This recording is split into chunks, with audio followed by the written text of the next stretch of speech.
2026 বিশ্বকাপে কোনো গোল কিংবা অ্যাসিস্ট না করেও আসলে সেরা খেলোয়াড়ের গোল্ডেন বল জিতেছেন রদ্রি।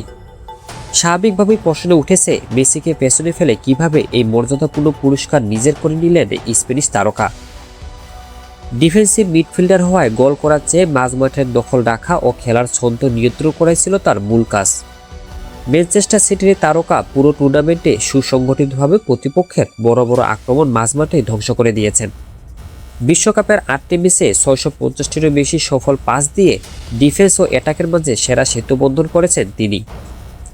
স্পেনের রক্ষণভাগ পুরো টুর্নামেন্টে মাত্র একটি গোল হজম করে, যার নেপথ্যে ছিল রদ্রির নিখুঁত পজিশনিং ও ডিফেন্স।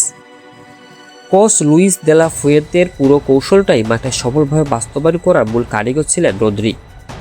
ফাইনালে হেরে যাওয়া আর্জেন্টিনা অধিনায়ক মেসি 8টি গোল ও 4টি অ্যাসিস্ট করেও গোল্ডেন বলের লড়াইয়ে পিছিয়ে পড়েন। কারণ ফিফা কেবল গোল বা অ্যাসিস্ট নয়, দলের সামগ্রিক জয়, কৌশলগত প্রভাব এবং ধারাবাহিকতাকে সবচেয়ে বেশি গুরুত্ব দেয়। আর তাতেই প্রমাণ হলো, ফুটবলের প্রভাব ফেলতে হলে গোল করার প্রয়োজন নেই, প্রয়োজন রদ্রির মতো একজন মাস্টার মাইন্ডের। বন্ধুরা, শেষ পর্যন্ত আমাদের সাথে থাকার জন্য ধন্যবাদ। ভিডিওটি আপনার ভালো লেগে থাকলে একটি লাইক দিতে ভুলবেন না। আপনাদের ভালোবাসাই আমার পরবর্তী ভিডিওর মূল অনুপ্রেরণা। আর মাঠের যে কোনো গরম খবর ও খেলার তাজা আপডেট মিস না করতে চাইলে এখনই চ্যানেলটি সাবস্ক্রাইব করে নিন।